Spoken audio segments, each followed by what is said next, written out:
Hallelujah.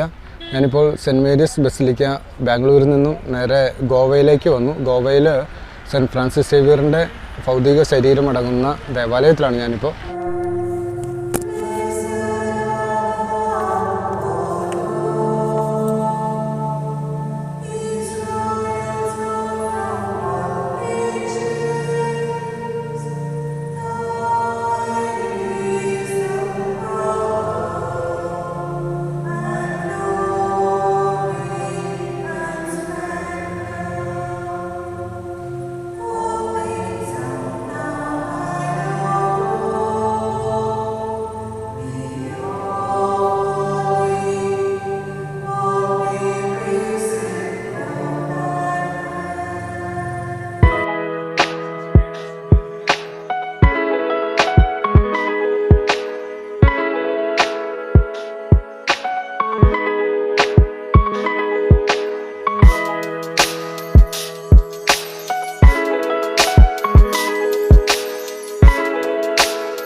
ദേവാലയത്തെക്കുറിച്ച് എല്ലാവർക്കും അറിയാം.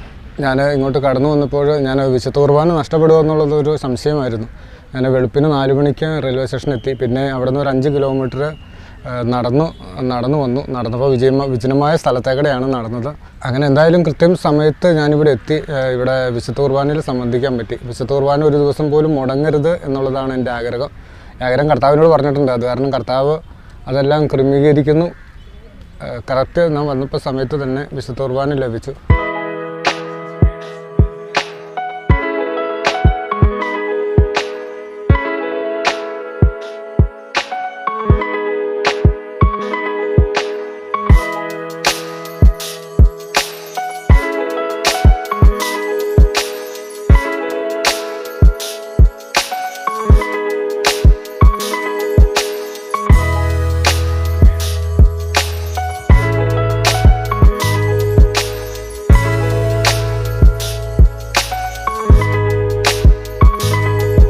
വിശുദ്ധ ഫ്രാൻസിസ് സേവിയർ വളരെ വലിയൊരു മിഷനറി ആണെന്ന് നമുക്കറിയാം. ഇന്ത്യയുടെ പല ഭാഗങ്ങളിലും ലോകം മുഴുവനും സുവിശേഷം അറിയിച്ചുകൊണ്ട് കടന്നുപോയ മിഷനറിയാണ് ഫ്രാൻസിസ് സേവിയർ.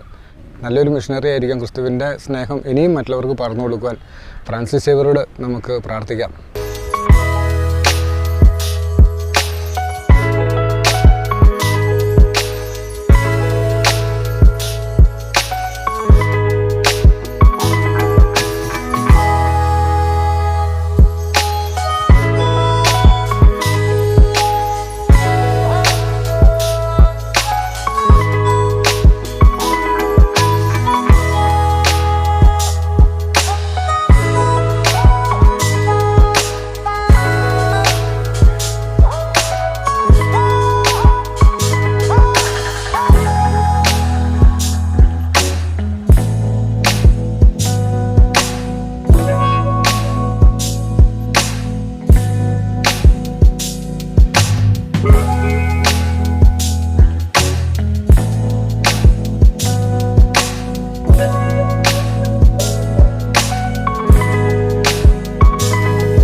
ദാനിയേലിൻ്റെ പുസ്തകത്തിൽ നമ്മൾ കാണുന്നുണ്ട്, ദാനിയേൽ 3 ആഴ്ചത്തേക്ക് വിലാപം ആചരിച്ച് തന്നെ എളിമപ്പെടുത്തി പ്രാർത്ഥിച്ചുകൊണ്ടിരുന്നപ്പോൾ ദർശനത്തിലൂടെ മാലാഖ പ്രത്യക്ഷപ്പെടുന്നതും ഭാവിയെക്കുറിച്ചുള്ള വിവരണം ദാനിയേലിന് കൊടുക്കുന്നതും നമുക്ക് കാണുവാൻ സാധിക്കും.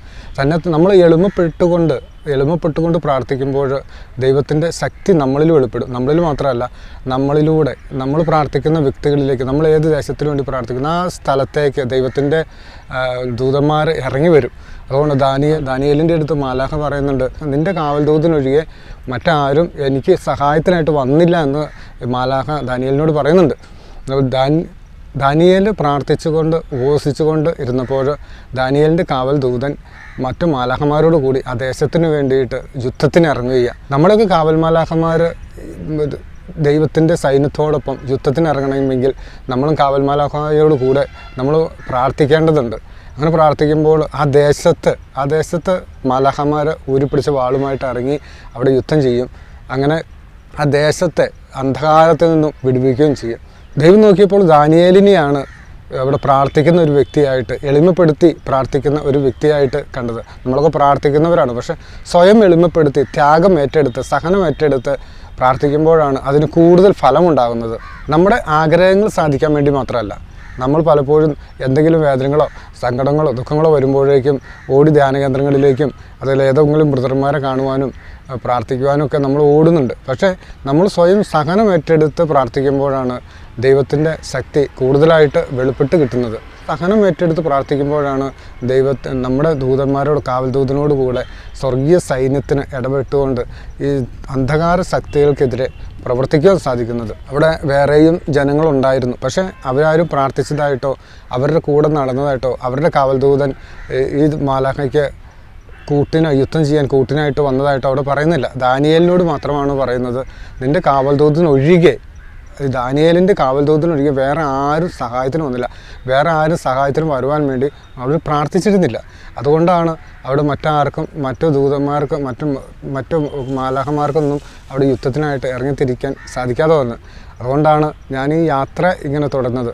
എൻ്റെ കാവൽ ദൂതനോടൊപ്പം സ്വർഗീയ സൈന്യങ്ങൾ ഇറങ്ങി വന്ന് ദേശത്തിലെ അന്ധകാരത്തിന് എതിരെ യുദ്ധം ചെയ്യണം. അന്ധകാര ശക്തി, നമ്മളെടുക്കുന്ന വാള് വചനമാകുന്ന വാളാണ്.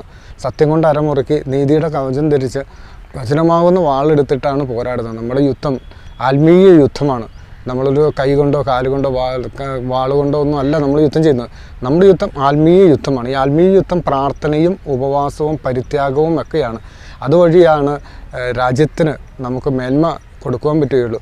നമ്മുടെ സഭയ്ക്കും നമ്മുടെ കുടുംബങ്ങൾക്കും എല്ലാം പുരോഗതി ഉണ്ടാവണമെങ്കിൽ, ദൈവത്തിലേക്ക് അടുക്കണമെങ്കിൽ നമ്മൾ ത്യാഗം ഏറ്റെടുക്കണം. നമ്മുടെ വിശുദ്ധരൊക്കെ ഇന്നിപ്പോൾ ഈ ഫ്രാൻസിസ് സേവ്യറുടെ ദേവാലയത്തിൽ നിൽക്കുമ്പോൾ നമുക്കറിയാം എത്രയോ ത്യാഗം സഹിച്ചിട്ടാണ് ഫ്രാൻസിസ് സേവ്യറൊക്കെ ഈ ദേശത്തേക്ക് കടന്നു വരികയും സുവിശേഷം അറിയിക്കുകയും ചെയ്തു. അതിൻ്റെ ഫലമായിട്ടാണ് ഇന്നും അഴുകാതെ 550 വർഷത്തോളമായിട്ടും ഇന്നും അഴുകാതെ ഈ ശരീരം ഇരിക്കുന്നുണ്ടെങ്കിൽ അതിന് ദൈവം ഒരു മഹത്വം കാണുന്നുണ്ട്. കർത്താവിന് വേണ്ടിയിട്ട് ഇറങ്ങിത്തിരിക്കുമ്പോൾ നമ്മൾ തെറ്റ് ചെയ്യുന്നില്ല എന്നല്ല, പാവം ചെയ്യുന്നില്ല എന്നല്ല, പക്ഷേ അതിലൊക്കെ ഉപരി ദൈവത്തിൻ്റെ കരുണയും സ്നേഹവും വലുതാണ്. ഈശോയാണ് എനിക്കല്ല, ഈശോയെ കൂടാതെ എനിക്കൊന്നും ചെയ്യാൻ സാധിക്കില്ല, ഈശോ ഉള്ളത് കൊണ്ടാണ് എനിക്കെല്ലാം ചെയ്യാൻ സാധിക്കുന്നത്. ഈ ഒരു ബോധ്യത്തോടു കൂടി നമ്മൾ ജീവിക്കുമ്പോഴാണ് അന്ധകാര ശക്തികൾക്കെതിരെ പോരാടുവാനും നമ്മുടെ ദൂതന്മാർക്ക് കഴിയുന്നത്. 2010 ഫ്രാൻസിസ് സേവ്യറുടെ ശരീരം ഇവിടെ പുറത്ത് എടുത്തു വെച്ചപ്പോൾ, അവർക്കും കാണുവാൻ തക്കവണ്ണം ദർശനത്തിനായിട്ട് എടുത്തു വെച്ചപ്പോൾ ഞാനിവിടെ കടന്നു വന്നിരുന്നു. അന്ന് വരുവാൻ സാഹചര്യം വളരെ പരിമിതമായിരുന്നു. ഞാൻ പെട്ടെന്നുള്ള തീരുമാനമായിരുന്നു, ടിക്കറ്റൊന്നും കിട്ടിയില്ല. പക്ഷേ എങ്കിലും ദൈവം അത് വളരെ ഏറെ ക്രമീകരിച്ചു. ഇന്നിപ്പോൾ ഇവിടെ വിശുദ്ധ കുർബാനയ്ക്ക് വന്നപ്പോൾ വിശുദ്ധ കുർബാന കിട്ടുകയില്ല എന്നുള്ള ഒരു തോന്നലോടുകൂടിയാണ് വന്നത്, ഒരു വിഷമത്തോടു കൂടിയാണ് വന്നത്. പക്ഷേ ഇവിടെ വന്നപ്പോൾ വിശുദ്ധ കുർബാന കൃത്യമായിട്ടുള്ളൊരു സമയത്ത് തന്നെ വിശുദ്ധ കുർബാന പങ്കെടുക്കുവാൻ എനിക്ക് സാധിച്ചു. അതിന് കാരണം ദൈവം എല്ലാം പരിപാലിക്കുന്നുണ്ട്, ദൈവം എല്ലാം നമ്മളെ പരിപാലിക്കുന്നുണ്ട്. ദൈവത്തിൻ്റെ ശുശ്രൂഷയ്ക്ക് ഇറങ്ങിത്തിരിക്കുമ്പോൾ നമ്മളൊക്കെ പരിപാലിക്കാൻ കർത്താവിന് അറിയാം. നമ്മളെ വഴി നടത്തുന്ന നല്ല പൊന്നു തമ്പുരാന് നമുക്ക് നന്ദി പറയാം. ദൈവത്തോട് കൂടെയായിരിക്കാം. എന്നും നമുക്ക് ദുഃഖങ്ങളൊക്കെ ഉണ്ടാകുമ്പോൾ നമ്മൾ പിരിഞ്ഞു പോകേണ്ടവരല്ല, വേദനകളുണ്ടാകുമ്പോൾ ദൈവത്തെ ഉപേക്ഷിച്ച് പോകേണ്ടവരല്ല. ചില ആളുകളൊക്കെ എന്തെങ്കിലും വേദന ഉണ്ടാകുമ്പോൾ പോലും പറയാറുണ്ട്, ഇനിയിപ്പോൾ ദേവാലയത്തിലേക്ക് പോകുന്നില്ല. ഏതെങ്കിലും വൈദികരിൽ നിന്നുള്ള ചില മുറിവുകളൊക്കെ ഉണ്ടാകുമ്പോൾ അവർ പറയും, ഇനി ഞാൻ ദേവാലയത്തിൽ പോകുന്നില്ല, ഇനി എന്തിനാണ് ദേവാലയത്തിൽ പോകണേ, നമ്മൾ ഒരു വൈദികനെ നോക്കിയിട്ടോ ഒരു സിസ്റ്ററിനെ നോക്കിയിട്ടോ അല്ല നമ്മൾ ജീവിക്കേണ്ടത്. നമ്മൾ സ്വർഗത്തിലെ നമ്മുടെ ദൈവത്തെ നോക്കിയിട്ടാണ്, നമുക്ക് പാപപരിഹാരമായി തീർന്ന ഈശോയെ നോക്കിയിട്ടാണ് നമ്മൾ ജീവിക്കേണ്ടത്. ഈ ഈശോയിലേക്ക് നോക്കുമ്പോൾ നമുക്ക് നിരാശ തോന്നുകയില്ല. എൻ്റെ ജീവിതത്തിലൊക്കെ ഒരുപാട് തിക്താനുഭവങ്ങൾ ഉണ്ടായിട്ടുണ്ട്, ഒരുപാട് തിരസ്കരണങ്ങൾ ഉണ്ടായിട്ടുണ്ട്. പക്ഷേ ഞാൻ ഇന്നും ക്രിസ്തുവിൽ ആശ്രയിക്കുന്നു. തിരസ്കരണങ്ങളുടെ നടുവിലും ക്രിസ്തുവിനെ ഏകരക്ഷകനും നാഥനുമായിട്ട് സ്വീകരിച്ച് മുന്നേറുവാൻ കർത്താവ് കൃപ നൽകുന്നുണ്ട്. ആ കൃപയാണ് നമുക്ക് വേണ്ടത്. നമുക്ക് ആ കൃപയില്ലെങ്കിൽ നമ്മൾ എന്ത് നേടിയിട്ടും വലിയ പ്രയോജനമൊന്നുമില്ല. അതുകൊണ്ട് നമുക്ക് പ്രാർത്ഥിക്കാം. ഭാരതത്തിൻ്റെ സുവിശേഷവൽക്കരണത്തിനായിട്ട്, സഭയിലുള്ള ഇന്നത്തെ പ്രശ്നങ്ങൾ തീരുവാനായിട്ട് ഒക്കെ നമുക്ക് പ്രാർത്ഥിക്കാം. കർത്താവ് നിങ്ങളെ സമൃദ്ധമായി അനുഗ്രഹിക്കട്ടെ. ഹല്ലേലൂയ.